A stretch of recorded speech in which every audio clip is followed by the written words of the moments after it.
প্রথমত কোটা আন্দোলন নিয়ে যেটা হচ্ছে জানেন, এত ডিপলি রাজনীতি আমি কখনো করিও নি, জানিও না, বুঝিও না। যারা যে কমেন্ট করবে বা করছে আসলে ওগুলো তো আমার নিয়ন্ত্রণে নাই বা আমি তাদের কিছু বলতে পারবো না। তবে আমার রেসপেক্ট অবশ্যই ওনাদের করে। আপনি যদি কোনো দলকে সাপোর্ট করেন অবশ্যই প্রকাশ্যে সেটা বলা উচিত। আপনি বলবেন না, আপনি একদম অনেকেই আছে যে সাপোর্ট করে কিন্তু বলতে পারে না। তো আমার কাছে মনে হয় যে প্রত্যেকে যে যা দল করে সেই সম্মানটা তার প্রতি থাকা উচিত এবং তার মতো করে সে দেশের জন্য কাজ করবে, এই মানসিকতায় থাকা উচিত। তো যারা যে কমেন্ট করবে বা করছে আসলে ওগুলো তো আমার নিয়ন্ত্রণে নাই বা আমি তাদের কিছু বলতে পারবো না। তবে আমার রেসপেক্ট অবশ্যই ওনাদের করে। প্রথমত কোটা আন্দোলন নিয়ে যেটা হচ্ছে জানেন, এত ডিপলি রাজনীতি আমি কখনো করিও নি, জানিও না, বুঝিও না।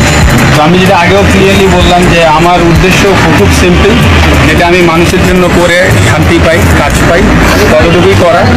আর আপনি আমাকে যদি একেবারে ডিপ লেভেলের পলিটিশিয়ান ভাবেন, সেটা হয়তো বা আমি এখনো না বা আমি হইনি। তো আপনি আমাকে ওই লেভেলে ভাবলে সেটাও আমার সাথে অবিচার হবে, কারণ আমি এখানে আমার এক্সপিরিয়েন্সটা টোটালি নিউ।